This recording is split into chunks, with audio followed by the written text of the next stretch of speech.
Selamat malam rekan meditasi. Pada malam hari ini saya akan mengajarkan meditasi sehari-hari untuk tahap kelanjutan. Bagi rekan-rekan meditasi yang belum pernah melakukan meditasi, ikuti dulu meditasi tahap pertama, kedua, dan selanjutnya yang ada di video deskripsi di bawah video ini. Untuk yang sudah terbiasa dengan meditasi, kita akan melakukan meditasi sehari-hari. Pada hari ini saya melakukan meditasi yang sangat sederhana dan bisa dilakukan di setiap waktu atau dalam kehidupan sehari-hari, hanya makan waktu 15-20 menit. Untuk itu kita mulai. Seperti biasa, taruh kaki kanan di atas kaki kiri, terus tangan diletakkan di atas paha, tangan kanan di atas tangan kiri, dan ibu jari dipertemukan agar energi tidak keluar dari badan kita. Terus seperti biasa, kita melakukan doa sebelum melakukan meditasi menurut kepercayaan atau agama masing-masing. Kita mulai.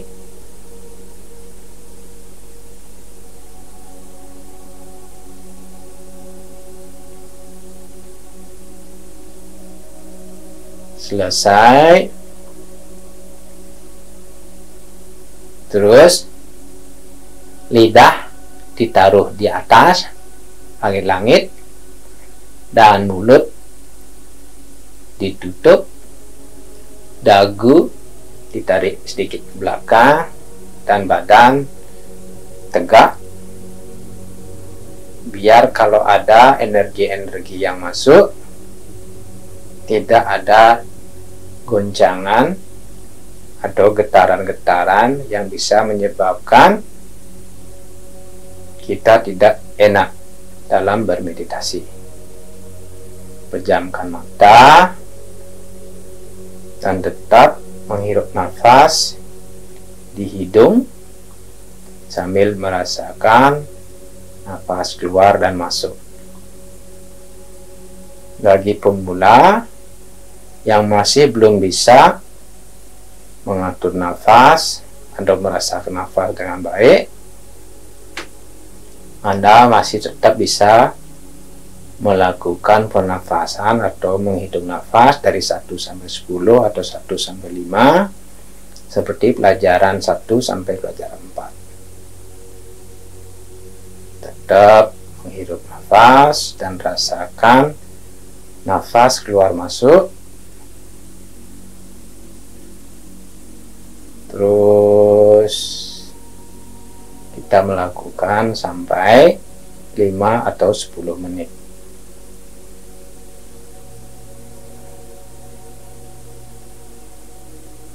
Rasakan aliran nafas dari hidung ke tenggorokan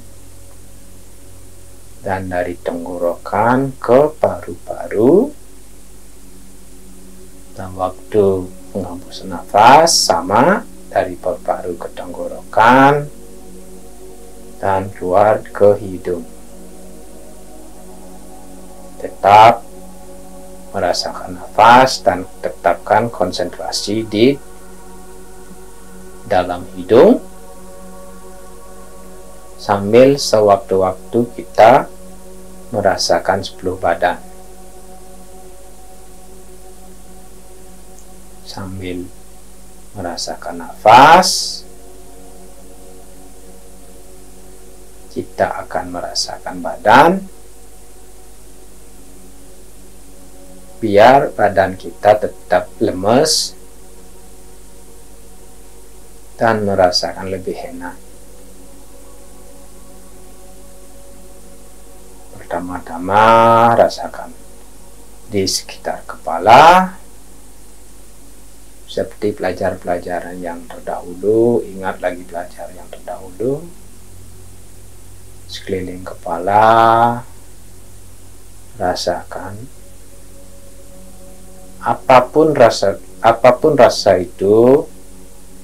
Kita tidak boleh meminta seperti yang kita kehendaki. Rasakan saja. Kalau ada gatal, biarkan. Kalau ada rasa panas, biarkan.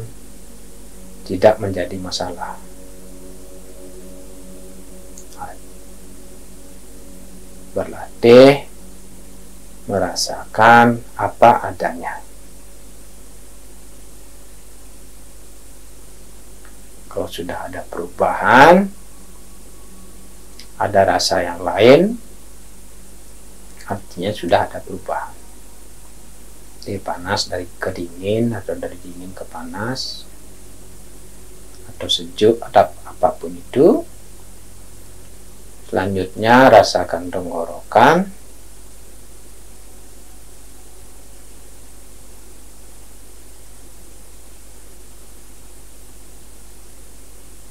Diam di tenggorokan. Habis tenggorokan, rasakan pundak kanan sampai lengan bawah, lengan atas barengan sampai ke tangan, jari-jari sekalian. Selanjutnya, setelah ada perubahan, kita pindah ke kiri. Pundak kiri dulu, lengan atas, lengan bawah, tangan dan jari-jari kiri.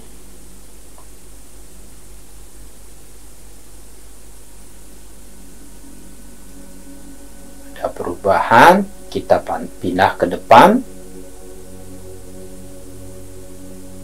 Pertama rasakan dada yang di tengah-tengah, dada pusat maksudnya.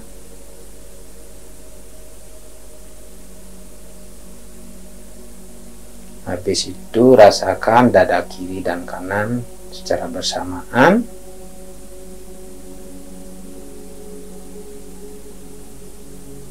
Apapun rasa itu tidak menjadi masalah.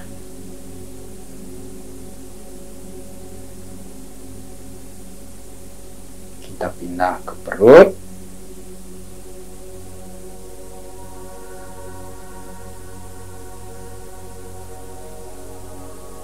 Pindah ke pusar, di bawahnya pusar.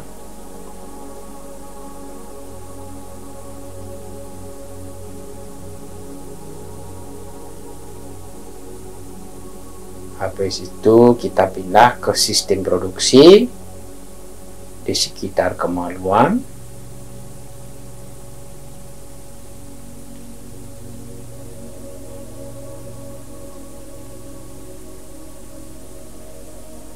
Kalau sudah ada perubahan,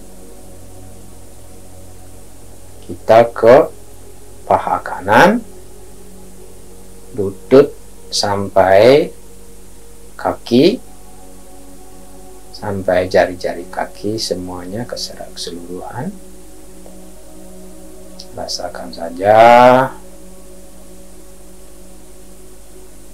relax, semua ketegangan dilepaskan.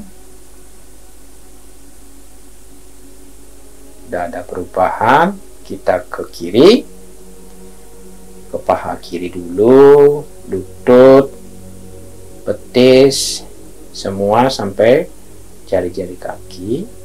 yang kiri.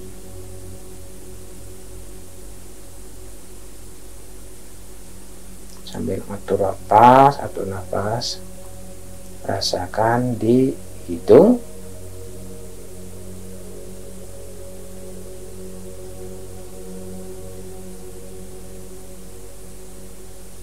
Selanjutnya, kalau sudah ada perubahan, kita ke belakang. Pertama-tama, rasakan pantat.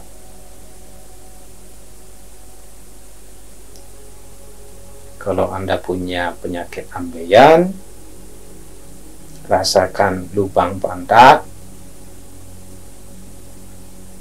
Bila perlu, rasakan agak lama di sini.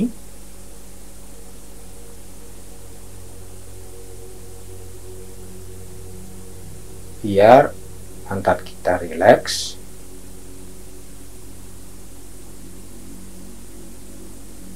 Habis itu kita naik. Rasakan tulang ekor.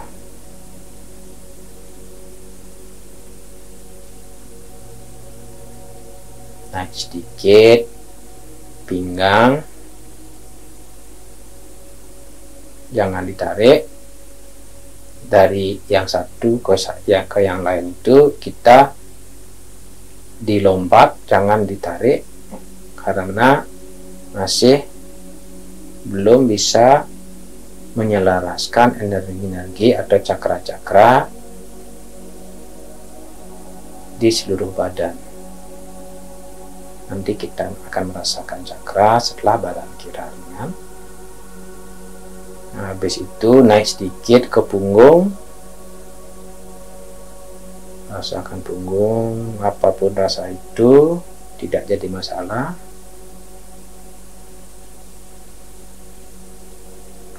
Punggung atas,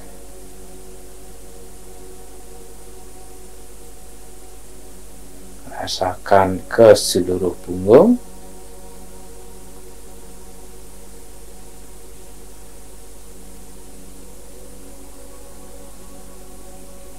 Sekarang ke tenggorokan dari bagian belakang,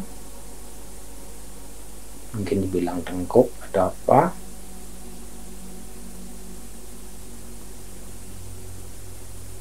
Sudah ada perubahan kepala bagian belakang. Dan paling terakhir di ubun-ubun kepala bagian atas.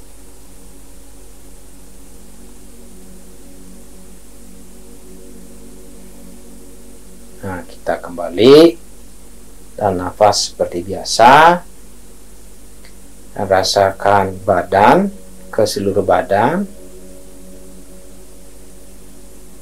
dan rasakan cakra jantung di tengah-tengah badan kita, di tengah-tengah dada, dan disebarkan ke seluruh penjuru. Pertama disebarkan ke depan dari jantung, disebarkan ke belakang. Ingat pelajaran yang dulu-dulu. Disebarkan ke kanan, disebarkan ke kiri,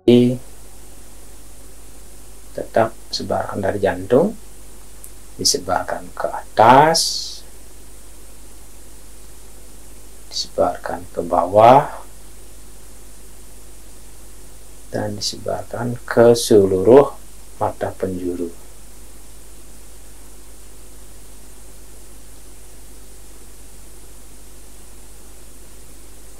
Kembali ke nafas, ke hidung, dan bernafas seperti biasa. Tarik, lepaskan, tarik, lepaskan.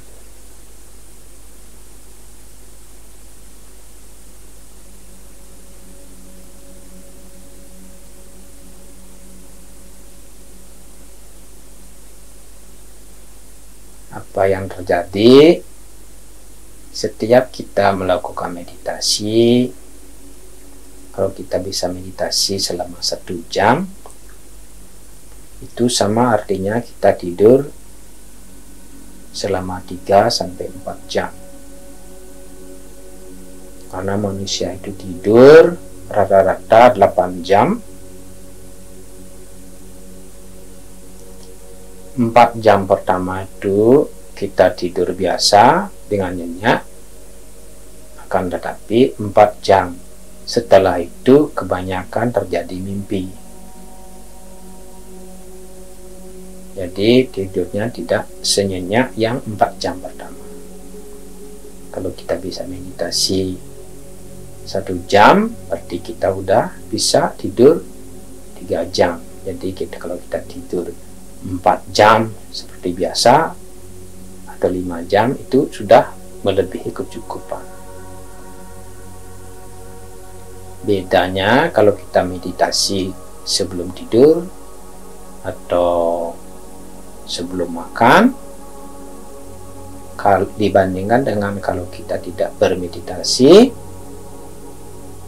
Orang yang bermeditasi kualitas tidurnya jauh lebih bagus daripada orang yang tidak bermeditasi. Kenapa? Karena otak kita itu stres sehari-hari karena digunakan selama seharian. Jadi perputaran otak kita itu bisa perputarannya dilemahkan atau diperlambat. Semakin lambat perputaran otak kita, jadi tidur kita itu semakin nyenyak. Jadi stresnya dihilangkan sebelum tidur, jadi tidurnya bisa nyenyak. Nah, kenapa banyak orang yang tidur setelah bangun masih merasakan kecapean? Yaitu karena biarpun mereka tidur, tapi setelah bangun masih ada kotoran-kotoran yang melekat di otak kita karena tidak bisa refresh atau tidak bisa di charge kalau istilahnya dengan baterai. Otak kita gunakan sehari-hari. Setelah digunakan, kayak ada kotoran yang masih melekat di otak, seperti ampas-ampas makanan yang kita makan. Jadi sari-sarinya digunakan, ampas-ampasnya menjadi tai kalau di tubuh kita. Kalau kita keluarkan menjadi tai. Sama seperti makanan, otak juga demikian. Setelah pikiran kita pakai, maka sisa-sisa dari pikiran itu masih ada di otak. Kita bilang sampah. Jadi sisa-sisa pikiran itu yang seperti sampah itu kalau belum bisa dibersihkan, berarti pagi waktu kita bangun itu kita masih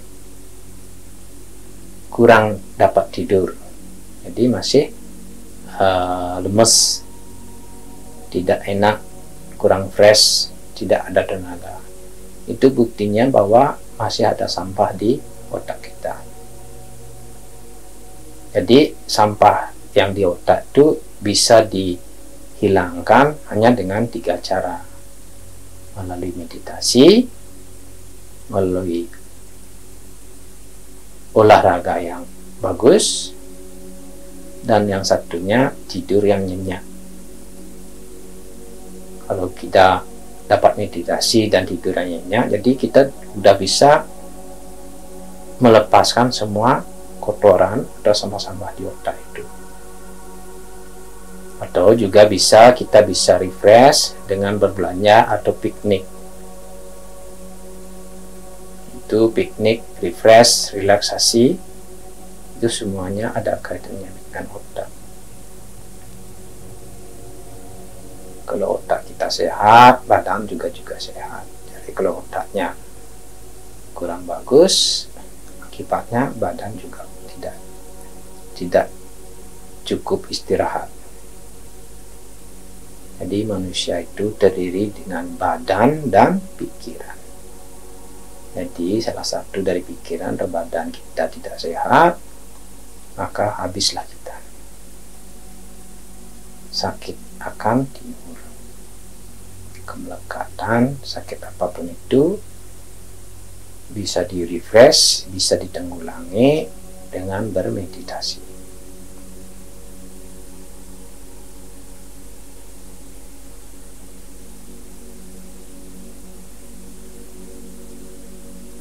Rasakan lagi nafas keluar masuk, keluar masuk, keluar masuk.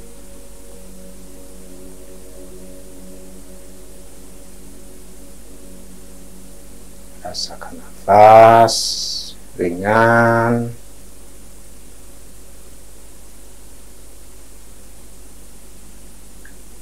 Kalau oksigennya penuh, biasanya kita itu kayak tidak bernafas. Jadi kayaknya ringan, biarpun tidak bernafas, kita itu bisa merasakan enaknya badan kita itu ringan sekali.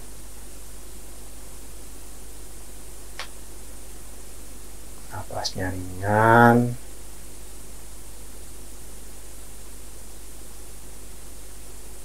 Semua masalah kita lupakan.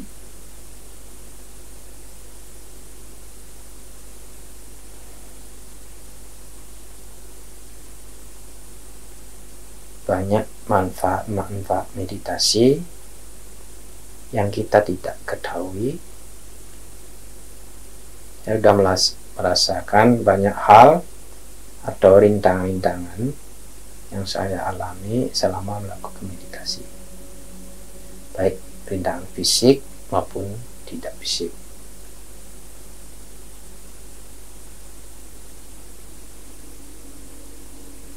Semua masalah kita harus lalui. Masalah itu hanya rintangan, step up, atau jenjang dari kualitas kehidupan yang akan kita lalui. Jadi satu masalah kita selesaikan, jadi kualitas hidup kita meningkat. Masalah itu harus kita hadapi, karena kalau kita lari dari masalah itu, dia akan datang kembali terus, karena perputaran dia akan datang kembali. Setelah kita melewatinya, masalah lain akan timbul, tapi kita sudah punya experience atau kesempatan yang sudah kita lalui sebelumnya, karena kita sudah punya pengalaman yang sama. Jadi kita bisa menyelesaikan lebih cepat.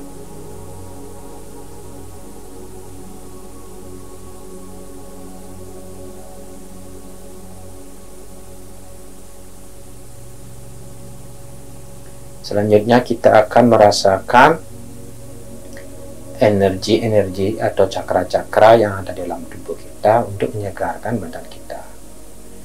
Bagi rekan-rekan yang sudah biasa melakukan meditasi atau bisa merasakan energi kundalini, kita akan merasakan badan kita, cakra-cakra yang ada dalam tubuh, untuk menguatkan seluruh badan dan pikiran. Pertama, rasakan kepala di tengah-tengah, letaknya di belakang hidung. Cakra yang paling atas, ada yang bilang crown chakra. Kalau crown chakra letaknya di ubun-ubun. Nah, setelah di ubun-ubun, di bawahnya ada cakra mata ketiga. Cakra mata ketiga itu bukan melihat sesuatu yang aneh yang seperti orang biasa kenal di masyarakat. Jadi cakra mata ketiga itu untuk menguatkan pikiran-pikiran,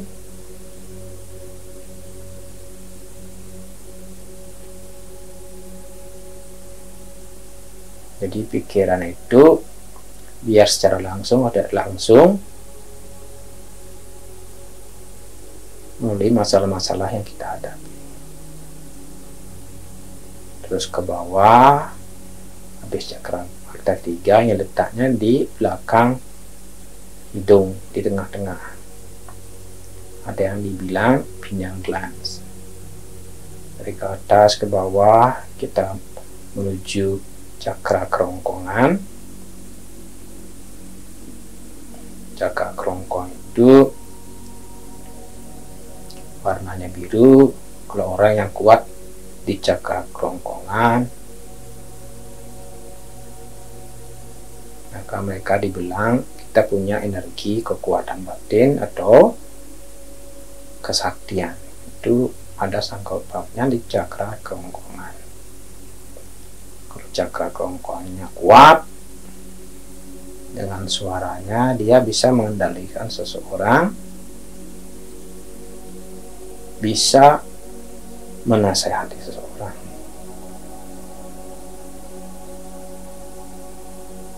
Kita rasakan cakra jantung yang letaknya di tengah-tengah,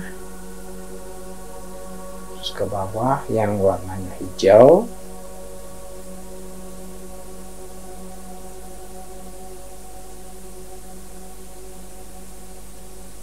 Cakra nomor 4. Jadi kita turun cakra nomor 3, cakra perut, atau orang bilang mungkin solar plexus atau apa.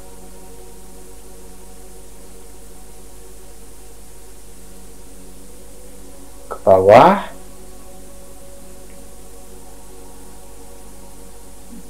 cakra di bawah pusar nomor 3. Oh, maksudnya nomor 2, maaf. Di bawah pusar.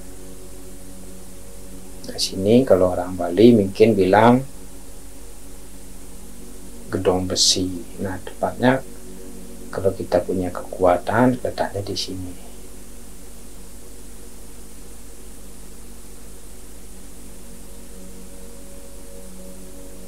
Nah, yang terakhir cakra nomor 1 yang paling bawah, tempatnya di antara kemaluan dan usus belakang, di pantat, antara pantat dan kemaluan di tengah-tengah. Caranya merasakan cakra ya seperti kita merasakan bola pingpong yang ada di dalam. Cakra itu bentuknya segitiga, jadi persimpangan. Cakra kita kembali dari bawah ke atas. Cakra pertama, cakra nomor 1 yang mengatur kemaluan dan tulang-tulang yang sifatnya dasar seperti batu dan tanah. Kita naik cakra nomor 2 di bawah pusar, di atas tanah ada air. Jadi di bawah pusar itulah tempatnya air.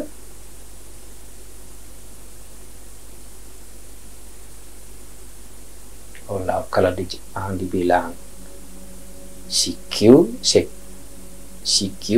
itu tempatnya melahirkan.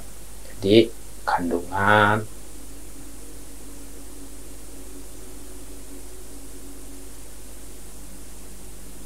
CQ juga berarti bumi. Jadi kita hidup di bumi, makanya bayi lahir di bumi. Setelah benda padat ada air, di atas air ada api. Nah, sekarang cakra nomor 3 di perut. Di perut itu ada api, maka makanan itu diolah, dicairkan, dicerna dengan api, dipanasin untuk membuat tenaga di perut. Terus di atas api ada udara, itu oksigen. Ada di dada, di tengah-tengah ada jantung dan paru-paru. Di tempatnya udara. alam semesta sudah ada di badan kita.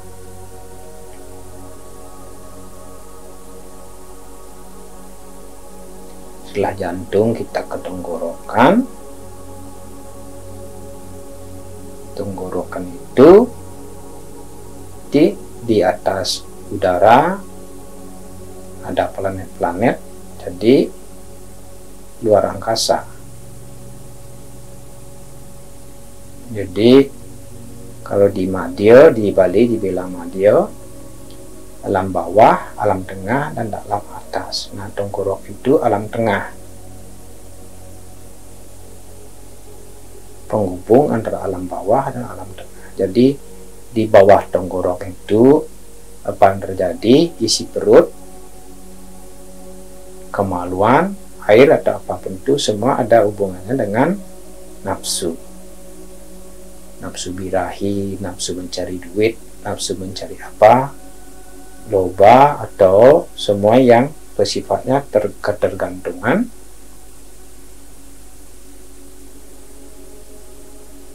Jadi kalau orang suka uang, dia akan mencari uang sebanyak-banyaknya. Kalau orang suka cewek, dia akan mencari cewek sebanyak-banyaknya. Sifatnya itu di bawah tenggorokan. Nah, dia bawah tenggorokan, di atas tenggorokan. Jadi tenggorokannya tempatnya di tengah. Jadi penghubungan dari alam bawah dan alam atas.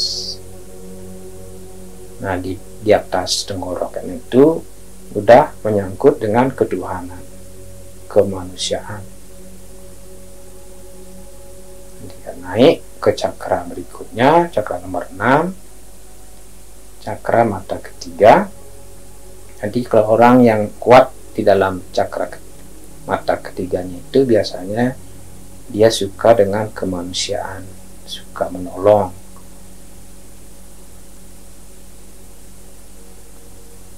Karena dia suka menolong, kadang dia tidak memperdulikan, mestinya dia sibuk sekali dengan diri sendiri untuk menolong orang lain, sampai-sampai dia lupa melakukan sesuatu untuk keluarganya sendiri.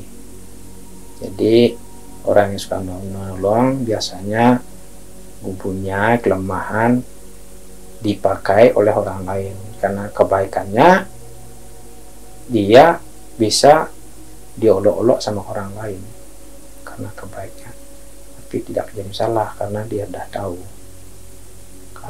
Jadi orang baik itu ada faedahnya untuk ke masa depannya. Nah, yang terakhir cakra ubun-ubun, crown cakra atau cakra mahkota, ini sifatnya ketuhanan. Jadi kalau sifat sudah ke ketuhanan, dia tidak peduli dengan orang-orang, orang baik, orang jelek, itu semuanya sama.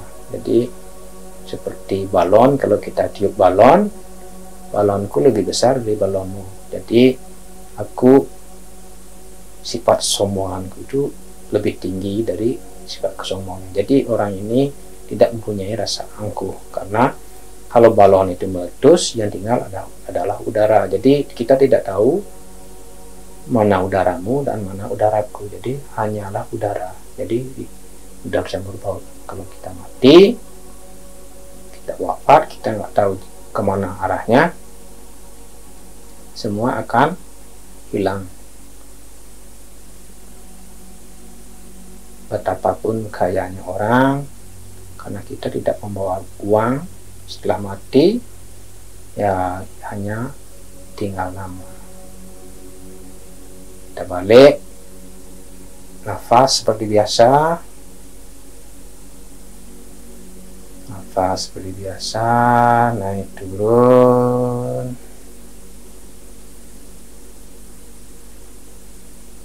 Kalau sudah merasakan ketenangan, kalau sudah merasa cukup, sebelum kita buka mata, kita nafas panjang 3 kali. Inhale, exhale, nafas masuk, keluar, masuk keluar. Sebelum buka mata, pastikan kita berada di tempat kita mulai bermeditasi. Jangan sampai kita kaget. Buka mata. Nah, kita cukupkan sampai di sini pertemuan kita. Sampai jumpa dan kesempatan atau minggu depan. Kalau ada yang punya pertanyaan, silahkan komen di video di bawah ini, dan jangan lupa subscribe biar bisa mengikuti video-video selanjutnya. Kalau Anda ingin bermeditasi lebih lanjut, ada banyak video di link di bawah. Nanti bisa diikuti dari tahap 1 sampai tahap 7, 8 atau semuanya. Ada yang berbahasa Indonesia dan berbahasa Inggris. Ada juga hal-hal yang perlu Anda ketahui, gimana sebaiknya kita bermeditasi yang lebih bagus. Jadi ada tips-tipsnya. Kalau punya pertanyaan, silakan. Kalau ada juga yang punya sakit atau apa, mau dengan bisa menyembuhkan diri sendiri melalui meditasi, ada di link di bawah. Oke, terima kasih. Sampai jumpa. Namaskaram.